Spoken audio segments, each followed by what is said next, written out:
Vamos a um estudo bem maçante dessa primeira parte do cérebro inicial. Então, assim, quando eu comecei a estudar esse assunto, eu me perguntei, eu falei, bom, o que Calderaro quer dizer com o cérebro inicial? Como as outras duas partes correspondem ao córtex, ao neocórtex, tanto a região intermediária quanto a última, que é o lobo frontal, eu falei, então, tudo que está abaixo do neocórtex corresponde ao cérebro inicial e corresponde ao tronco cerebral alto do Penfield, né? Então, quais são as estruturas que, na minha leitura, eu considerei como integrando o cérebro inicial do Calderaro? Então, é assim, olha. Então, vamos lá. A região talâmica, vou apertar, hein? Seja o que Deus quiser aqui. A região talâmica, acho que é aqui. Olha, a região talâmica, da região talâmica faz parte a pineal, que é essa pequena glândula aqui, o tronco encefálico, que é a continuação da medula espinal, sobremontado pelo cerebelo. Também as estruturas do sistema límbico. O que é o sistema límbico? É o conjunto de estruturas relacionadas à expressão de comportamentos acompanhados de emoções, particularmente aquelas emoções mais primitivas, né? O medo, a ansiedade, a preocupação. Então, o sistema límbico. E também alguns núcleos da base, porque na profundidade dos dois hemisférios cerebrais existem massas de substância cinzenta chamadas núcleos. Então, a substância cinzenta, a gente já viu que pode se apresentar de duas maneiras. Ou como um manto, não é? Um lençol. Então, é uma espessura muito pequena e uma grande extensão. E quando forma um maciço, a gente chama de núcleo. Então, na profundidade dos dois hemisférios cerebrais, tem os tais dos núcleos da base. Alguns participam da via motora e outros participam das estruturas do sistema límbico. Bom, continuando então, vamos ver um pouquinho de cada uma. Essa parte é bem chatinha, mas ela vai acabar logo. Não desanimem. Então vamos lá. Como é que atua o tronco encefálico do ponto de vista da neuroanatomia? Então o tronco encefálico, olha lá, ele é formado por três partes, né? Vindo lá da medula, o bulbo, que é uma verdadeira central de comando das atividades viscerais. Depois, do bulbo, a ponte e depois o mesencéfalo. Todas essas partes do tronco encefálico é sobremontado pelo cerebelo. Então vamos lá. Como é que atua o tronco encefálico? Dos 12 pares de nervos cranianos, 10 têm ligação com o tronco encefálico. Só o primeiro par, que é o olfatório, e o segundo, que é o óptico, que não tem ligação com o tronco. Ele faz inervação sensorial da cabeça quase totalmente através do nervo trigêmeo. Então, olha, o que a gente chama de estímulos gerais, que tem no corpo todo, inclusive na cabeça. Estímulos de dor, de temperatura, separado do frio e calor. Dor, temperatura, tato, pressão, propriocepção, que é uma sensibilidade captada em estruturas do sistema locomotor, de músculos, de articulações, de fáscias, de tendões, de ligamentos. E também a inervação sensorial especial também tem ligação com o tronco, os nervos que estão relacionados à audição, ao equilíbrio e à gustação. Então, essa é a parte sensorial. A inervação motora. Os nervos que estão relacionados ao tronco encefálico, na parte motora, inervam a movimentação do bulbo do olho, da bolinha do olho, né? Porque quando a gente fala olho, a gente está falando em todo o complexo. O bulbo do olho, as pálpebras, glândula lacrimal, enfim, tudo, o nervo óptico, tudo que está ali na órbita, né? Então, inerva a movimentação do bulbo do olho, a musculatura da mastigação, da expressão facial, da deglutição, da fonação e a musculatura da língua. Tudo isso através de nervos cranianos ligados ao tronco encefálico, né? E também ele faz a inervação de todo o território visceral do pescoço, tórax e abdômen, através principalmente do nervo vago, né? Então ele tem uma conotação lá com o tronco cefálico que vai descendo e vai inervando todas as vísceras da região de pescoço, de tórax e do abdômen. Pessoal, tudo bem até aqui com essa neuroanatomia? Bom, vamos para frente. No tronco encefálico, quais são os centros que nós temos? Ou seja, maciços de substância cinzenta. Tem centro para controle da temperatura orgânica, centro para controle do automatismo da respiração, porque assim, quando eu quero interferir na minha respiração, eu posso interferir. Mas quando eu estou fazendo outra coisa, nem estou pensando que eu estou respirando, aquilo se faz automaticamente.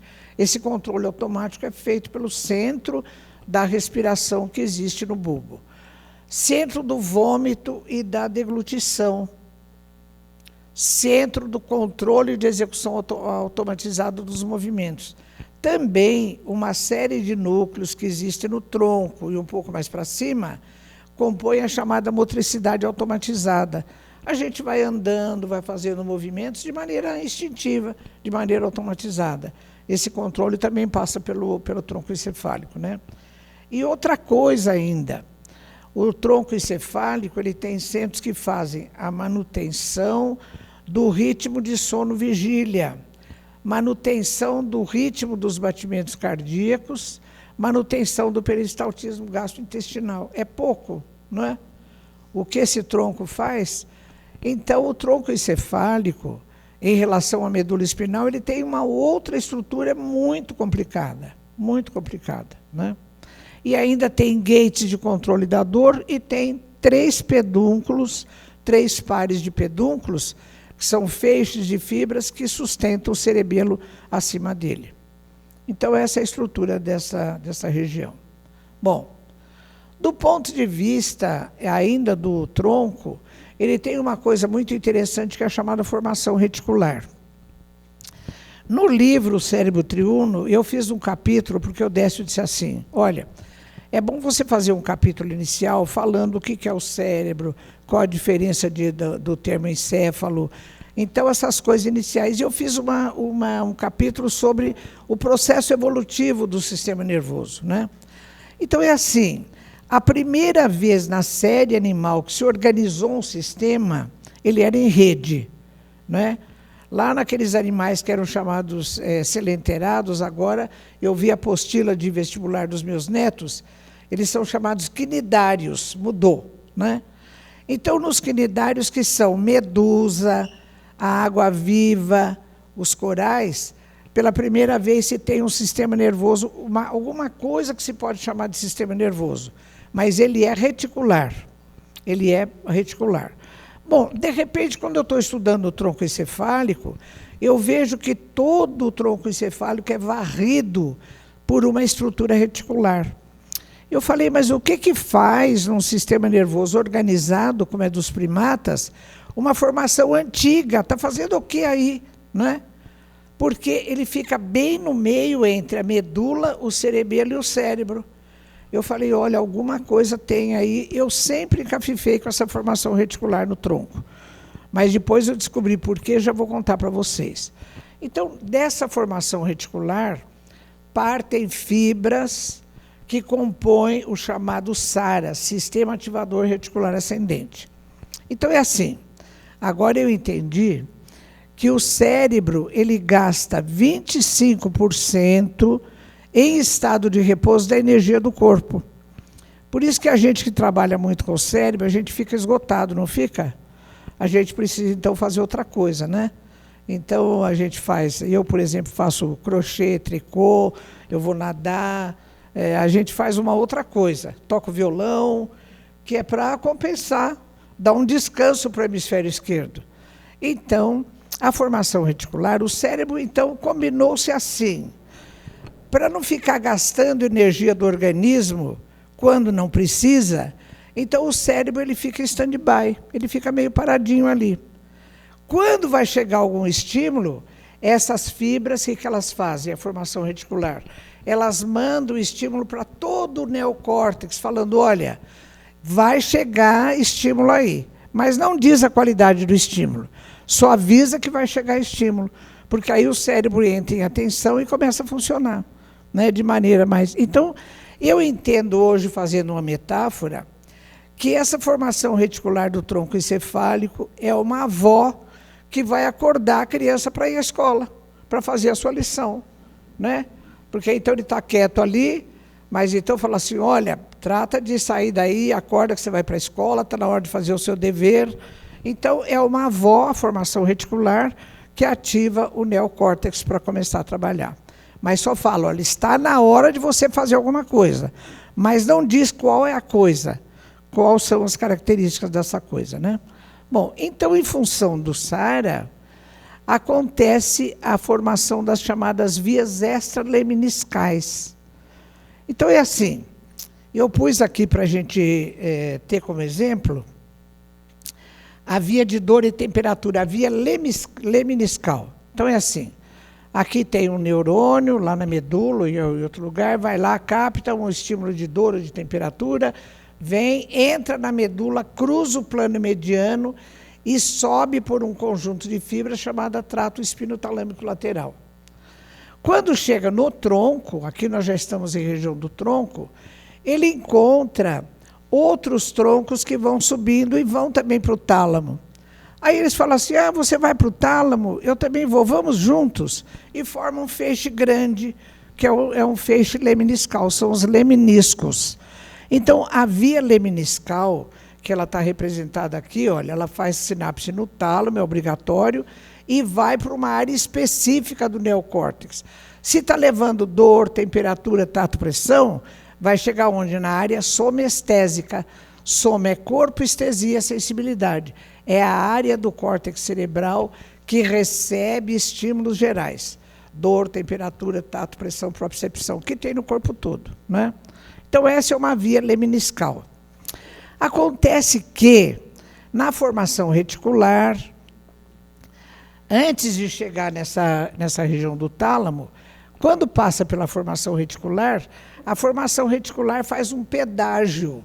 Vamos usar uma expressão simbólica, né? Então, ela manda, então, conexões colaterais para núcleos da formação reticular que vão compor o SARA.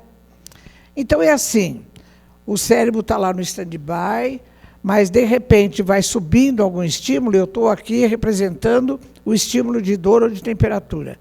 Quando chega aqui, a formação reticular monta o SARA, vai para o tálamo também em núcleos inespecíficos e avisa todo o córtex cerebral. Antes de chegar o estímulo específico, o cérebro já está em atenção, porque o SARA falou, olha, se prepara porque vem vindo alguma coisa aí para você, não é? Então, essa via leminiscal.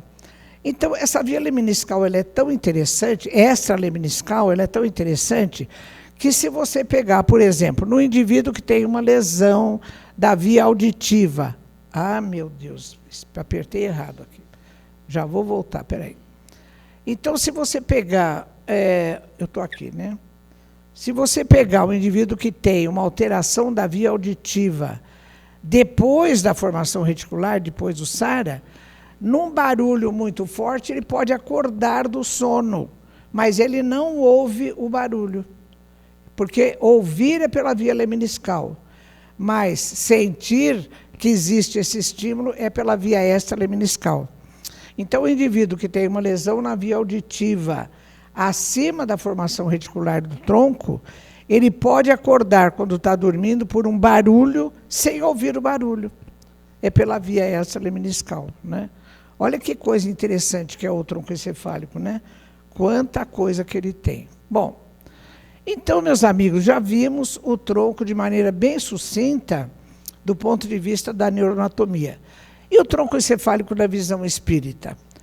Tem umas coisas muito interessantes. Olha, no livro Obreiros da Vida Eterna, de André Luiz, né? No Obreiros da Vida Eterna, quando trata do desencarne de 4 indivíduos, no livro Evolução em 2 Mundos, capítulo 17, quando ele fala do desprendimento do espírito durante o sono, então ele fala da ligação do espírito com a fossa romboide, a fossa romboide. Vocês já leram isso em algum lugar, em André Luiz? O que é a fossa romboide?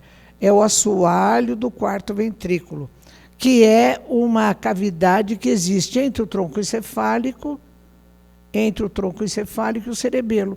Então, nessa figurinha, eu tirei o cerebelo, está vendo aqui os pedúnculos? Olha, eu tirei o cerebelo e eu caio no assoalho do quarto ventrículo. O assoalho do quarto ventrículo é que é chamado de fossa romboide.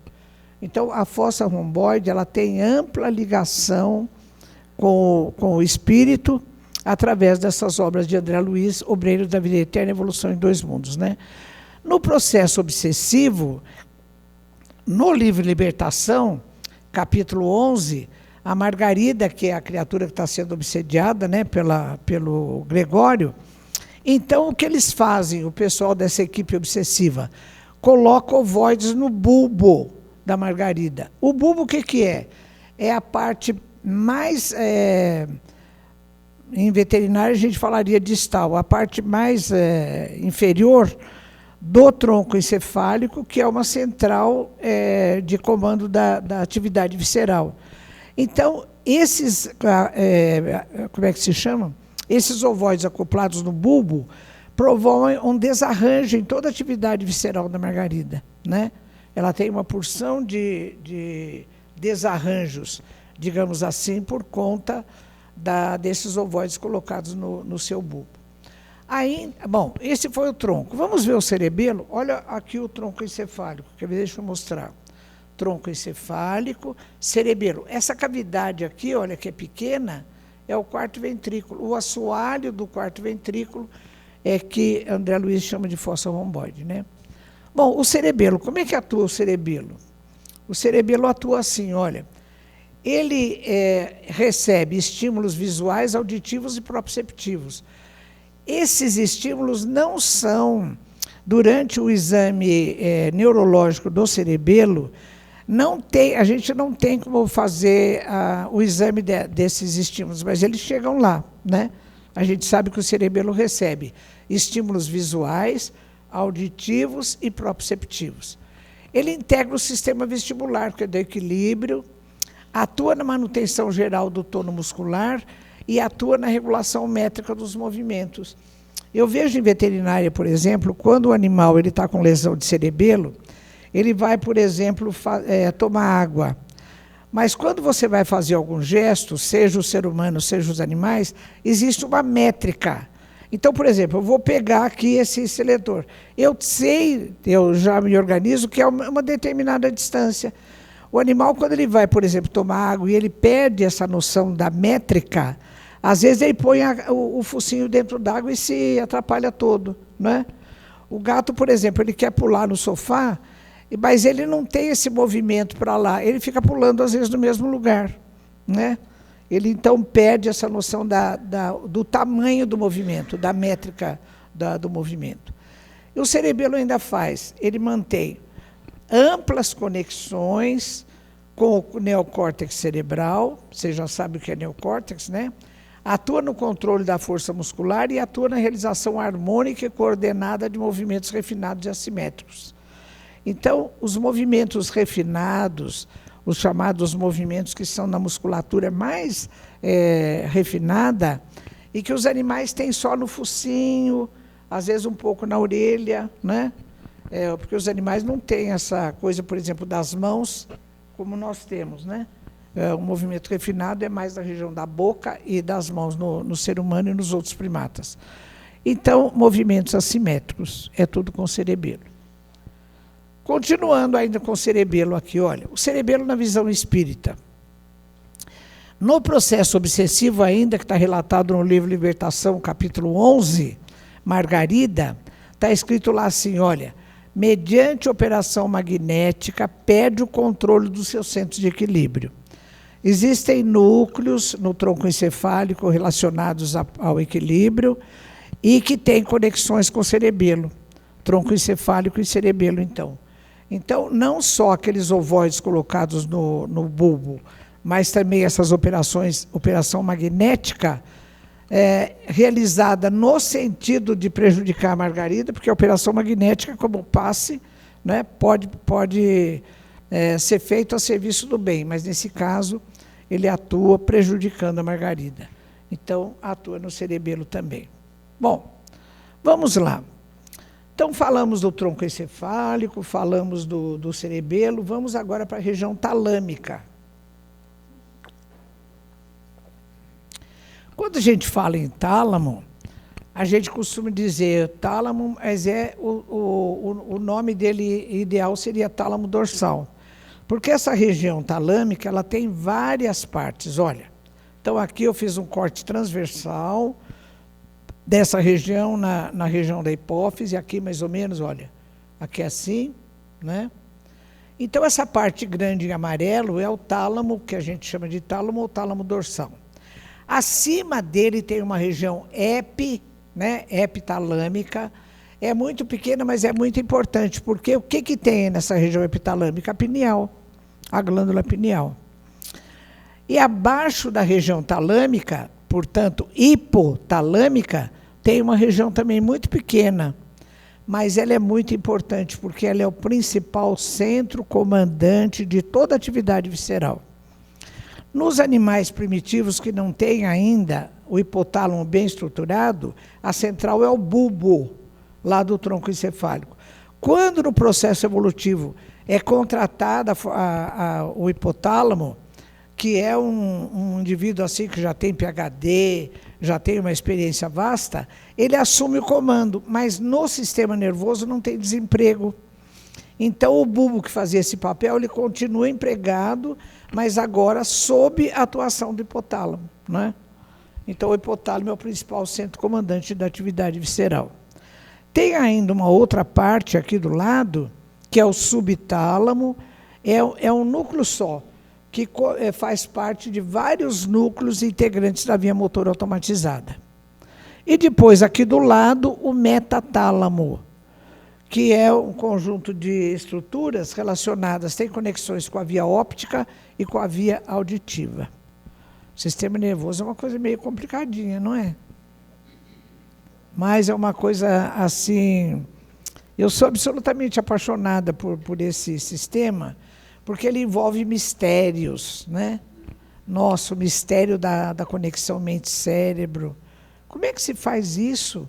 Como é que o tronco encefálico, como é que a formação reticular controla o mecanismo de sono e vigília? Então, assim, é tanto mistério, né? E a gente fica, assim, muito motivada a tentar, pelo menos, entender os mistérios que existem por aí, né? Então, aí está o tálamo. Nesse corte aqui, é um corte mediano, então a gente viu lá o tronco encefálico, o quarto ventrículo, o cerebelo, e aqui a gente já está vendo essa região talâmica, né? Então, isso que a gente está vendo aqui é o tálamo, essa parte amarelona aqui. Mas perto dele tem todas as outras regiões.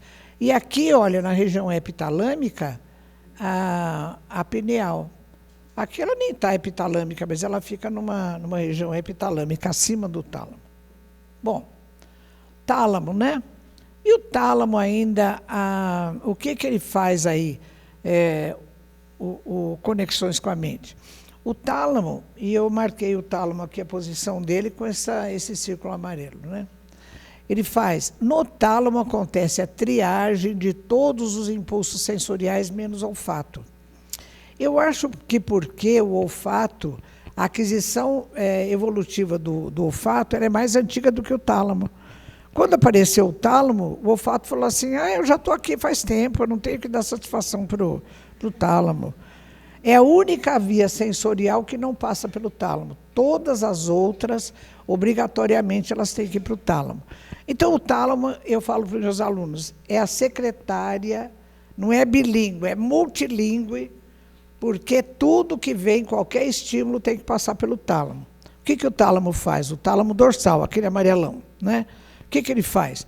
Ele faz a triagem, alguma coisa ele joga fora, alguma coisa ele já dá uma interpretação, e ele manda para as áreas específicas do córtex cerebral. Então, é assim, nada chega no neocórtex que não passe pelo tálamo, né? A não ser a via olfatória. Então, o tálamo também, o professor Ângelo Machado, no livro dele de neuroanatomia, ele fala que existem sugestões, existem argumentos que já fazem com que a gente possa considerar isso. No tálamo existe o processamento do tato protopático, talvez em nível inconsciente. Existe esse tato mais grosseiro, que é chamado protopático, e o tato epicrítico, que é aquele mais refinado, né? Então, a gente, quando está assim com a mão com calo, ou a mão com essa parte corificada, a gente perde um pouco da sensibilidade epicrítica, né? Mas o tato, nós temos tato pelo corpo todo, receptores de tato. E ele também faz o relé da sensibilidade térmica e dolorosa. Então, o tálamo já tem aí uma... nas espécies animais em que o córtex não está bem formado ainda, o tálamo faz esse papel, né? De fazer a interpretação dos estímulos sensoriais. O tálamo na visão espírita. Essa região talâmica, do ponto de vista da classificação embriológica, é chamada também de diencéfalo.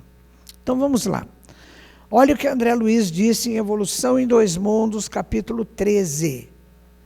Então, ele diz assim, olha, o centro coronário, vocês se lembram do centro coronário? No perispírito, o que aconteceu?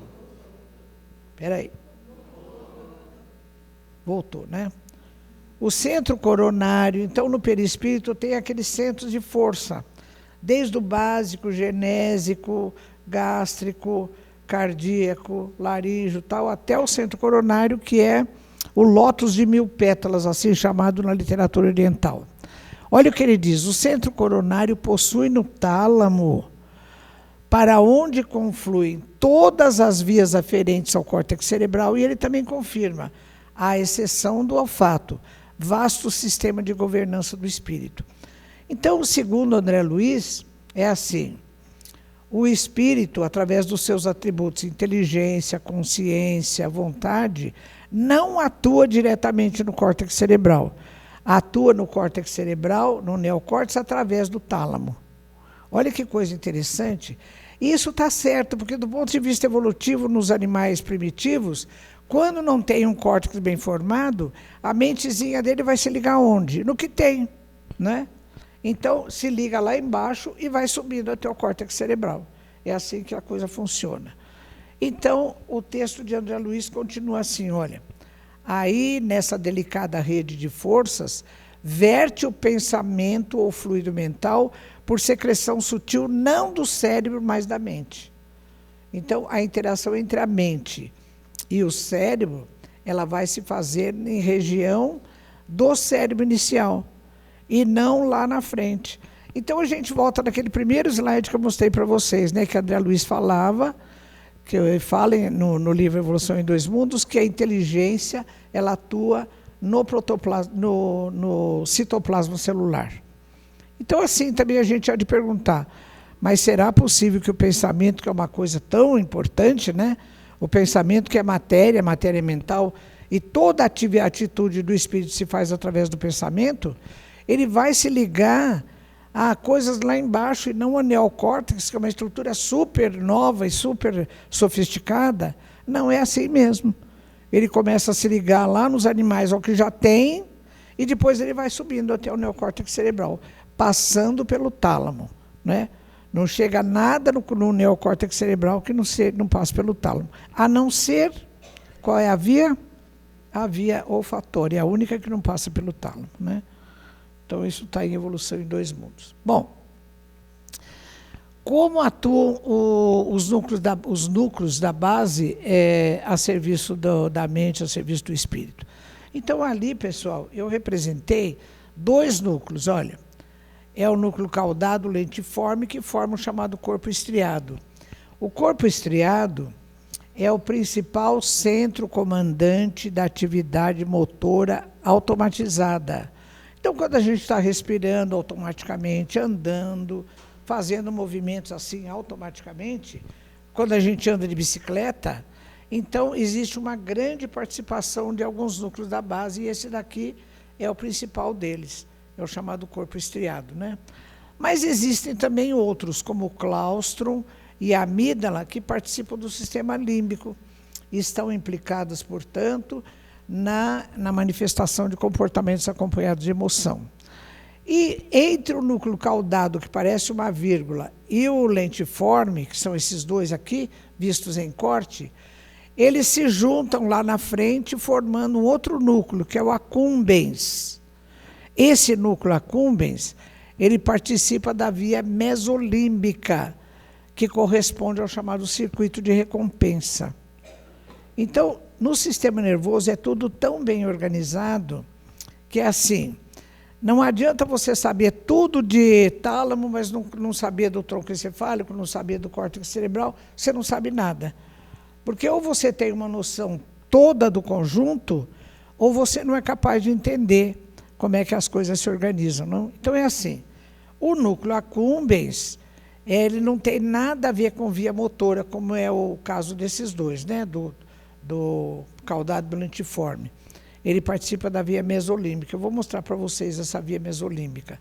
Então é assim, olha, toda atividade da criatura, seja do animal, seja do ser humano, que lhe causa prazer, felicidade, bem-estar, passa por essa via mesolímbica. Então é assim, começa lá no tronco encefálico, no mesencéfalo, na área tegmentar ventral. Esse estímulo dá conexões com a amígdala, que é a porta de entrada do sistema límbico, dá conexões para o accumbens e chega até a área pré-frontal. Então, o cérebro secreta endorfina, que é o neurotransmissor que confere esse estado assim de bem-estar, de alegria, de felicidade, né? Mesmo no exercício físico. Então, a gente vai fazendo exercício físico, uma hora a gente se sente bem. A gente está tocando, a Carla, a nossa amiga que veio junto, né? Quando ela está no piano lá tocando a sonata ao luar de Beethoven, certamente chega lá a secretar endorfina. Então, todas as coisas que a gente faz, chegar em Sorocaba e encontrar os amigos, a minha via mesolímbica com certeza produziu um pouco de endorfina, né? Para a gente se sentir bem e ficar feliz pelo encontro. Então, tudo isso compõe assim, uma série. Mas eu quis falar que o accumbens, ele integra a chamada via mesolímbica, né? Bom, os núcleos da base na visão espírita. Nesse livro No Mundo Maior, capítulos 3 a 5, Calderaro conta o caso de Pedro e Camilo. Quem lê o livro está se lembrando do caso? O Pedro, ele mata o Camilo porque ele quer roubar o dinheiro dele. Mas depois, com o tempo, ele vai ficando com remorso, com complexo de culpa. E Camilo, desencarnado, quer se vingar do Pedro. Quando André Luiz e Calderaro chegam nesse caso, já faz 20 anos que eles estão num processo interobsessivo. Um pelo remorso e o outro pelo desejo de vingança, né? Bom, então, na descrição que Calderaro faz, está escrito assim, olha, Pedro, pelo fato de estar em remorso e culpa, ele induz desorganização dos seus centros motores. A mente dele é que atua nos centros motores e desorganiza tudo, né? E ele tem também outras afecções por somatização. No caso ele também fala no capítulo 10 do caso de Cecília. Ela está grávida e ela não quer essa gravidez de jeito nenhum. Então, o que acontece? Ela tem a intenção do aborto, então a mente dela atua nos núcleos da base e daí partem estiletes escuros de natureza vibratória endereçados ao útero e ao feto. Às vezes, pela própria rejeição da gestação e do feto, a pessoa consegue abortar por esse mecanismo, né? A própria mente dela, olha que coisa absurda, estiletes escuros que partem da sua mente através da atuação nos núcleos da base chegam ao útero e ao feto, né? Então, a gente vê as conexões aí dos núcleos da base na visão espírita. Bem, o sistema límbico, como é que atua? O sistema límbico, então, é um conjunto de estruturas. Quando a gente vai estudar sistema límbico, nem todos os autores põem a mesma relação, né? Mas, de modo geral, são essas estruturas aqui. Área septal, amígdala, o hipocampo, o giro parahipocampal, corpo mamilar, abênulas, que são núcleos lá da região epitalâmica, junto com a pineal, e um córtex aqui que é bem antigo, que é o giro do cíngulo. Então, esse conjunto de estruturas acompanham a manifestação de comportamentos acompanhados de emoções. Bom, então vamos destacar aqui algumas coisas. A amígdala, que é essa aqui, né, ela representa um portal de entrada. Todas as coisas, particularmente dessas medo, ansiedade. Uma das minhas filhas, que é veterinária, ela fez um curso de especialização em homeopatia. E um dia eu cheguei lá na casa dela, eu peguei aquele repertório da homeopatia e comecei a ver os sintomas. A parte de medo pega um tanto assim do livro, porque tem todos os tipos de medo, de fobia, é uma coisa assim extraordinária. Como o medo é a primeira sensação assim que agride a lei de conservação. Porque a gente, quando estava encarnado lá nas cavernas, o que a gente conseguia fazer? Lidar só com 3 leis. A lei de conservação, ou seja, se manter vivo, saudável. A segunda, a lei de reprodução, reproduzir a espécie. E terceiro, conviver com a lei de destruição. Porque as pessoas vão ficando idosas, as coisas se deteriorizam, né? Então, a lei de conservação.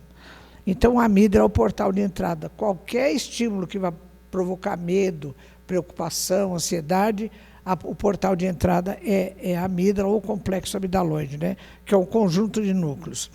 A atuação do hipotálamo, vocês lembram, né? O principal centro comandante de atividade visceral. A atuação do hipotálamo nas vísceras vai se fazer através do sistema nervoso autônomo, simpático e parasimpático.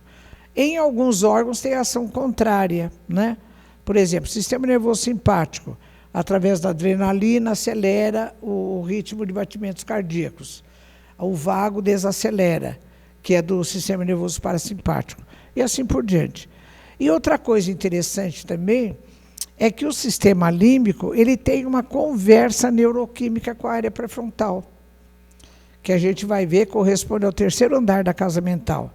Então é assim, a área pré-frontal tem a ver com razão, com raciocínio lógico, e ela tem uma conversa neuroquímica com o sistema límbico, né? Vamos ver se tem já alguma coisa aqui. Olha as cenas tipicamente límbicas, né? Então, quando a gente está dirigindo, alguém fecha a gente, você está lá na Marginal de Pinheiros, aquilo tudo congestionado, de repente passa um espertinho aqui pela direita, te pula na frente, não é? Então, são comportamentos límbicos, assim, extremamente emocionais de sensações primitivas, de concorrência, de competição, né? É bem por aí. Então, são cenas tipicamente límbicas. Vamos evitar essas cenas límbicas de sensações muito primitivas, né? Isso não cabe mais, né? A gente já pode ter superado. Eu tinha um guarda na minha rua, isso há muitos anos. E uma das minhas filhas, que é veterinária, Cristiana, ela pegava tudo quanto era bicho estrupiado que encontrava na rua e no pátio da faculdade no final da tarde. E ela pegou uma cachorra, e eu já tinha outra, e essa cachorra, ela estava grávida, depois ela teve os filhotes ali, e a gente deixava ela na garagem, para separar da outra, né? E um dia, alguém chegou, abriu o portão, essa cachorra saiu e mordeu o calcanhar desse guarda. Ele veio assim, furioso, assim, num estado límbico, e falou, eu quero saber se essa cachorra é sua, porque se é sua, a senhora vai ter que se responsabilizar. Se não for sua, eu já vou resolver isso, porque eu me conheço. Eu falei, nossa, esse daí é um indivíduo límbico inteiro, assim, né? Eu falei, não, seu Júlio, não, seu Júlio, essa cachorra está aqui e tal, mas eu me responsabilizo, sim, eu vou levar o senhor no posto para fazer curativo, e a gente vai acompanhando. Eu sou veterinário, eu tomo cuidado aqui, a gente deixa a cachorra no stand-by aí durante os dias, né? E assim foi, mas ele era assim, ele falou, não, porque eu me conheço e eu já resolvo, ou seja, ele queria sim matar cachorro, alguma coisa, né? Então são cenas límbicas. O De Luca, que está no cartaz aqui, né, que acho que ele vem logo aí, Numa palestra, ele contou que um dia ele estava indo para o consultório, lá na Marginal Pinheiros, aquilo tudo parado, e aí veio um espertinho e passou pela direita, no acostamento, e quis entrar na frente dele. Ele falou, por Deus que esse cara não vai entrar na minha frente. Mas aí ele falou, meu Deus, mas não é assim que eu tenho que agir, né? Então ele fez uma prece e tal, aí ele falou, olha, por favor, fica à vontade, né? E o cara foi, porque a gente de vez em quando entra em cena límbica, né? Meu Deus, cada uma que acontece, mas a gente tem que se vigiar, né? Então é esse o comportamento, nosso comportamento límbico. Bom, então, meus amigos, o cérebro inicial, agora eu estou falando de todo o cérebro inicial, né, que contempla todas as estruturas. Tronco encefálico, cerebelo, núcleo da base e região talâmica. Então, olha, como estímulos gerais, dor, temperatura, tato e tal, nós temos um dos nervos cranianos, que é o trigêmeo, ele praticamente é que faz toda a inervação da cabeça em relação a estímulos gerais. Dor, temperatura, tato, pressão, propriocepção, né? Mas em estímulos especiais, o tronco encefálico tem conexões com os estímulos gustativos, através desses nervos, auditivos, oitavo par coclear, e também o oitavo par na parte de vestibular, que diz respeito ao equilíbrio, né?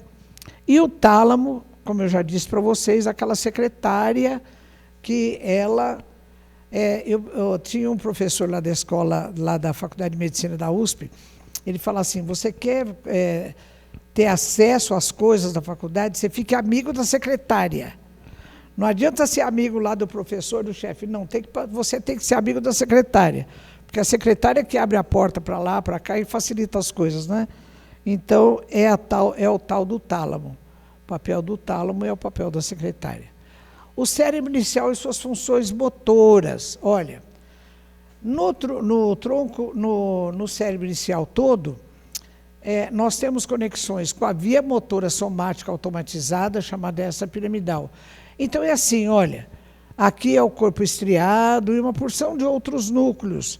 Então assim, quando a gente está falando, andando de bicicleta, respirando automaticamente, então nós não precisamos ficar com o comando da vontade, que é da área cortical lá em cima, né? É o diretor-presidente de toda a empresa. Então a coisa funciona aqui embaixo, olha, na área subcortical. Então é a via motora automatizada. E a via motora visceral também, partindo do hipotálamo. O hipotálamo é o principal centro comandante, mas o que acontece? Eu nunca digo, é o centro comandante. Ele é o principal centro comandante. Por quê? Ele não faz nada por conta própria. Ele tem conexões tanto com o sistema límbico quanto com a área pré-frontal. Então, tudo que o hipotálamo vai fazer em relação à atividade visceral, ele recebe palpite da área pré-frontal, que trabalha com razão, e do sistema límbico, que trabalha com emoção. Através dessa via que se estabelece o chamado processo de somatização. Então, assim, úlcera gástrica de origem psíquica, diarreia sem causas digestivas, aceleração do ritmo cardíaco, aumento de pressão arterial, às vezes tem suas fontes, suas razões, numa preocupação, numa mágoa, em alguma coisa relacionada ou à área pré-frontal ou ao sistema límbico, né? Então, grande parte das nossas mazelas viscerais, elas acontecem por esse processo da chamada somatização. Bom, então, vamos ver um destaque aqui do cérebro inicial e sua ligação com a mente. Já desde Descartes, século XVII, ele dizia, a pineal é a sede da alma. Eu não sei como é que ele conseguiu essa informação. Porque naquela época, eles não tinham os recursos que nós temos hoje, né? De microscópio eletrônico, de ressonância magnética funcional. Certamente foi pela via telepática, né? Indutiva. Porque a pineal, ela é uma estrutura ímpar colocada no centro de massa do cérebro, ou seja, lá no meio da bola, bem naquele centrinho, é que está a pineal, né? Ele dizia, a pineal é a sede da alma. Então, aqui dá para ver bem, eu vou mostrar de novo, o quarto ventrículo, olha, né? O ventrículo, ou seja, a cavidade do tálamo, é o terceiro ventrículo. Dentro de cada hemisfério cerebral também tem uma cavidade, que é o primeiro e o segundo. O terceiro é no tálamo e o quarto aqui é entre o tronco encefálico e o cerebelo. E repito, o assoalho do quarto ventrículo é chamado por André Luiz de fossa romboide, tem ligações, o espírito tem ligações aí, né? Com a chamada fossa romboide. Bom, então, meus amigos, a pineal, em Missionários da Luz, capítulo 2, né, que é dedicado especificamente à glândula pineal, André Luiz diz assim, aliás, Alexandre, que é o mentor, a pineal é a glândula da vida mental, ligada à mente através de princípios eletromagnéticos, segregando unidades força, qual poderosa usina. Então, a pineal ela tem duas funções, do ponto de vista orgânico, através do seu hormônio que é a melatonina, através de substâncias que ela secreta, ela tem uma regência principalmente na manifestação de atos relacionados à reprodução. Mas, do ponto de vista vibratório, ela faz a conexão das vias da força magnética espiritual com as forças orgânicas, e isso se distribui para todos os territórios orgânicos. Então, a pineal é uma coisa extraordinária, né? E a pineal é outro mistério, porque tem pineal desde os peixes, não é? Então, a gente fala, o que será que a pineal faz em outros animais? Eu estudei a pineal em várias espécies animais. Começando pela morfologia, já é diferente. Os bovinos, os equinos, têm uma pineal grande, bem visível. Os cães, eu precisei fazer corte histológico da região epitalâmica para identificar um tecido de pinealócitos, mas não tem uma estrutura bem organizada. É bem diferente, né? Mas certamente ela deve ter funções compatíveis com o nível evolutivo de cada espécie animal, né? Bom, então volto naquele coisa de André Luiz, olha, em Evolução em Dois Mundos, capítulo 13. O centro coronário possui no tálamo um vasto sistema de governança do espírito. Aí, nessa delicada rede de forças, verte o pensamento ao fluido mental por secreção sutil, não do cérebro, mas da mente. Então, lembrando que a conexão da mente, do espírito, com os 3 blocos do cérebro, ela se faz com o primeiro bloco, que é o cérebro inicial. Isso é tão importante, meus amigos, que eu vou trazer para vocês umas coisas aqui, olha. Então, vocês se lembram quando eu falei do Maquelin e falei da correspondência também do tronco cerebral alto do Penfield? Esse Penfield, acho que ele era espírita, não sabia, né? Porque não só o que André Luiz, o Calderaro, chama de cérebro inicial, ele chama de tronco cerebral alto, mas vejam bem, nesse livro, O Mistério da Mente, eu tenho uma edição do Mistério da Mente, lá da editora USP, é de 1985. O Mistério da Mente, um estudo crítico sobre a consciência e o cérebro humano. Olha o que ele diz. O indispensável substrato da consciência localiza-se fora do córtex cerebral, provavelmente no diencéfalo, tálamo, porta de entrada e saída da mente. Ele está falando exatamente o que André Luiz fala, que Calderaro fala no livro No Mundo Maior, né? Que a ligação do espírito, que ele chama de consciência, se faz no cérebro inicial, lá embaixo, e não diretamente com o neocórtex cerebral. Que coisa extraordinária que é isso, né? Isso acho que corresponde à universalidade do conhecimento de que fala Kardec, né? Porque à medida que o conhecimento vai vazando do plano espiritual para o nosso terreno físico, ele vai em várias cabeças simultaneamente, às vezes de maneira diferente, né? Então, é o Penfield. E olha o que ele diz nesse livro. Porque ele estudou muito, ele acompanhou muito os soldados da Segunda Guerra Mundial que tiveram lesão crânioencefálica. E ele observou o seguinte, olha, grandes perdas de córtex cerebral não implicam em perda da consciência, enquanto lesões ou interferências no funcionamento do tronco cerebral alto, pegando núcleos talâmicos e formação reticular do mesencéfalo, podem abolir completamente a consciência. Hoje nós sabemos que isso é uma verdade. Por quê? Por causa da formação reticular do tronco encefálico e do SARA, né?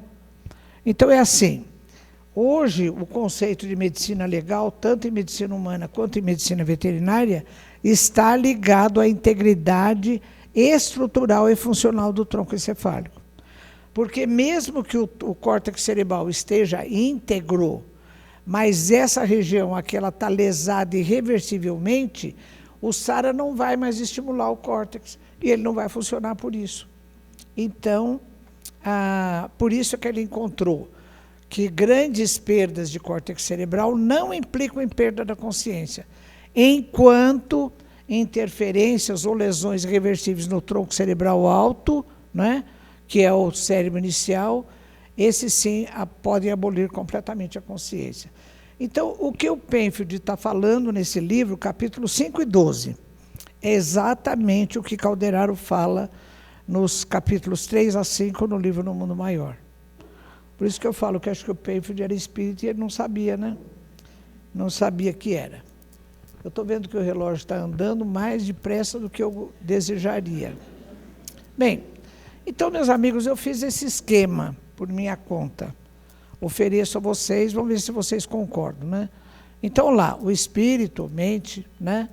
Então, através do perispírito, manda as suas informações para o centro coronário, que vai atuar no tálamo, lembra? E vai atuar diretamente na glândula pineal. Então, atuando no tálamo, o tálamo, o secretário-geral, manda informações para o córtex cerebral. O córtex, através da via motora, vai estimular todas as células do corpo físico, que dão um retorno para o tálamo e dão um retorno para o centro coronário, para o espírito. Por outro lado, o centro coronário, além de atuar no tálamo, ele atua também no centro cerebral, que é o centro frontal aqui da intelectualidade, né? Que também atua no córtex cerebral e completa o estímulo. Ele também atua na hipófise, que é a glândula mestra de todas as glândulas endócrinas, vai atuar através das glândulas nas células do corpo físico. A pineal também, através da melatonina, atua nas células do corpo e faz-se esse mecanismo de ida e volta. Esse fluxo da mente para o corpo e do corpo para a mente, ele é tão assim intenso e tão evidente que a doutora Candice Pert, autora do livro Moléculas da Emoção e Conexão Mente, Corpo e Espírito, ela fala que a gente podia ter um nome só para as duas coisas. Chamar essa unidade corpo-mente de cérebro-mente, tudo emendado, né? Porque é uma coisa, nós encarnados, nós estamos o tempo todo nesse fluxo, da mente para o corpo e do corpo para a mente e para o espírito, né? Bom, então, pessoal, mais uns minutinhos. Qual uma das repercussões desse nosso conhecimento a respeito do cérebro inicial, né? E de que o espírito se liga ao cérebro inicial. Em 2008, setembro de 2008, eu estive com a doutora Marlene lá no Supremo Tribunal Federal, porque instalou-se uma audiência pública para discutir a legalidade ou não do aborto do anencéfalo. E a doutora Marlene conseguiu fazer parte dessa audiência. Eu fui com ela lá. E durante 15 minutos, eu e ela contamos para os senhores ministros o que é o cérebro de um chamado anencéfalo, que não é anencéfalo, não é? Ele tem malformação cerebral, encefálica, mas não é anencéfalo. Então, a primeira coisa que eu falei para os ministros, olha, esse termo é totalmente impróprio, inadequado, porque o chamado anencéfalo não é anencéfalo. Encéfalo corresponde a todo o conjunto das estruturas que estão dentro da cavidade craniana. Contempla o quê? Tronco encefálico, cerebelo e cérebro. Então, ele não é anencéfalo, porque anencéfalo seria a cavidade craniana oca, sem encéfalo, porque o prefixo a ou an é de negação, né? Então, o anencéfalo não é anencéfalo. Ele tem malformação encefálica. Bom, então, a gente chega à conclusão seguinte, olha, todo feto com desenvolvimento organizado do corpinho físico, batimentos cardíacos e outras funções viscerais, tem pelo menos o cérebro inicial. Porque vocês se lembram o mundo de função que tem o tronco encefálico, que tem a formação reticular, que tem os núcleos da base. Então, se no útero materno está se formando um corpinho humano, ele tem ligação com o espírito. tem pelo menos o cérebro inicial. Então, o anencéfalo, chamado anencéfalo, ele tem perdas de partes do córtex cerebral. Às vezes até com perda óssea também. E eu conversei com vários médicos que são neonatologistas, geneticistas, e eles me disseram, cada caso é um caso, mas a parte profunda do cérebro eles têm, né? Tem pelo menos o cérebro inicial. Então, olha o anencéfalo na visão espírita. Vamos ver. Na questão 356b, Kardec pergunta, toda criança que sobrevive tem necessariamente o espírito encarnado? Resposta, o que seria ela ser um espírito? Não seria um ser humano. Então, tem corpinho humano, tem espírito. No Livro dos Espíritos, questão 136b, Kardec pergunta, o que seria o nosso corpo se não tivesse alma? Resposta, uma massa de carne, sem inteligência, tudo o que quiseres, menos um homem. A doutora Marlene, ela faz uma matéria no jornal Folha Espírita, de número 368, em que ela fala do anencéfalo, ela diz assim, olha, os corpos para os quais poderíamos afirmar que nenhum espírito estaria destinado seriam o dos fetos teratológicos, monstruosos, sem aparência humana, nem órgãos em funcionamento. Então, às vezes, aquela massa de tecido, que tem vários tipos de tecido, ali, então, é uma formação sem espírito. Mas se existe organização, tem espírito. Porque a matéria não organiza a matéria. A matéria precisa sempre do princípio inteligente como fonte de organização, né?